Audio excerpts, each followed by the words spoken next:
এই যে 25 বছর 20 বছর ধরে খেলতেছে, অন্তত দুইবার তো চ্যাম্পিয়ন হয়েছে, হয় নাই? একবারও না। কোথায়? রানার আপ তো হয়েছে, সেকেন্ড পজিশন তো ছিল নাই। 3 নম্বরে তো এগুলোর কুরবানিতে সাইজ করে দিলেই হয়েছে। এই কুরবানিতে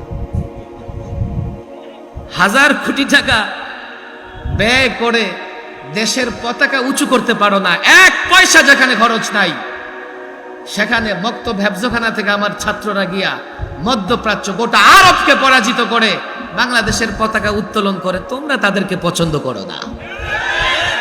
ক্রিকেট খেলার পেছনে অর্থায়ন করে যে আইসিসি ক্রিকেট বোর্ড যেটা আছে, তারা সব সময় আমাদের প্রতিবেশী দেশকে প্রাধান্য দেয়। এই অভিযোগ আমাদের সে যুবকদের, আমার অভিযোগ না, আমি জানি না এগুলো কেন। মূল ক্রিকেটকে কন্ট্রোল করে তারা, মূল ক্রিকেটকে কন্ট্রোল করে ইসরায়েলিরা। বলে হুজুর আপনার সমস্যা কি? আমার এখানে সমস্যা আছে। আসসালামু আলাইকুম ভিউয়ার্স, আশা করি সবাই ভালো আছেন। ভিউয়ার্স, আপনাদের কাছে আমার ছোট্ট একটা রিকোয়েস্ট থাকবে, যারা আমার চ্যানেলটা এখনো সাবস্ক্রাইব করেননি তারা আমার চ্যানেলটা সাবস্ক্রাইব করে একটা লাইক করে দিন। আর অবশ্যই আপনাদের যদি ভিডিও রিলেটেড কোনো মন্তব্য থাকে তাহলে কমেন্ট করে জানাতে পারেন। আর বন্ধুরা, ইতিমধ্যে যারা আমার চ্যানেলটা সাবস্ক্রাইব করেছেন তাদেরকে অসংখ্য ধন্যবাদ। আপনার সমস্যা কি? আমার এখানে সমস্যা আছে কেন? এই ক্রিকেটের পেছনে সবচাইতে বেশি সময় নষ্ট করে ভারত, বাংলাদেশ, পাকিস্তানের মতো থার্ড কান্ট্রিগুলো।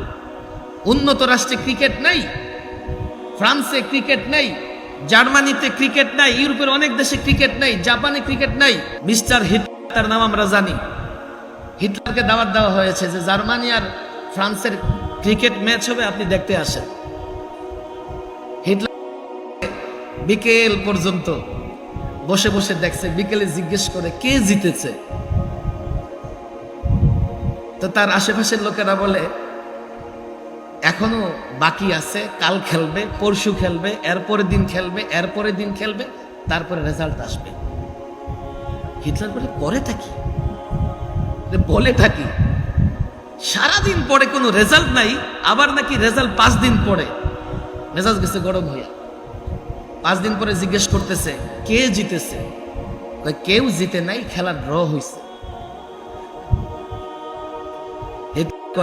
এরপরে যদি আমার দেশে কেউ ক্রিকেট খেলে, ওর পিঠের ঠান্ডা থাকবে না। তখন এই T20 ওয়ানডে এগুলো ছিল না, টেস্ট ক্রিকেট দিয়ে ক্রিকেট শুরু। ক্রিকেট হচ্ছে জমিদারদের খেলা। ক্রিকেট কার খেলা? আপনাদের হয়তো পছন্দ হইতেছে না, কারণ এখন সব তো ক্রিকেট পাগল, আমার কথা ক্রিকেটের বিরুদ্ধে যাইতেছে। জার্মানি, উন্নত রাষ্ট্রগুলো, এখন আমেরিকাও লম্বা সময় ক্রিকেট থেকে দূরে। তাদের হাতে তো ফালতু সময় নাই যে সারা দিন ভরে ক্রিকেট খেলবে, সারা দিন ভরে ক্রিকেট দেখবে। এ ফালতু সময় আছে আমাদের থার্ড কান্ট্রি তৃতীয় শ্রেণীর দেশগুলোর হাতে। দেখো দেখো, সারাদিন ভরে দেখো। এর পিছনে ইউরোপিয়ানরা অর্থায়ন কেন করে? এর পিছনে ইসরায়েলিরা অর্থায়ন কেন করে? এর পিছনে প্রতিবেশী রাষ্ট্রের ব্যবসায়ীরা অর্থায়ন কেন করে? তারা ফালতু সময়ে মুসলমানদের মূল্যবান, ফালতু কাজে মুসলমানদের মূল্যবান সময় নষ্ট করতে চায়।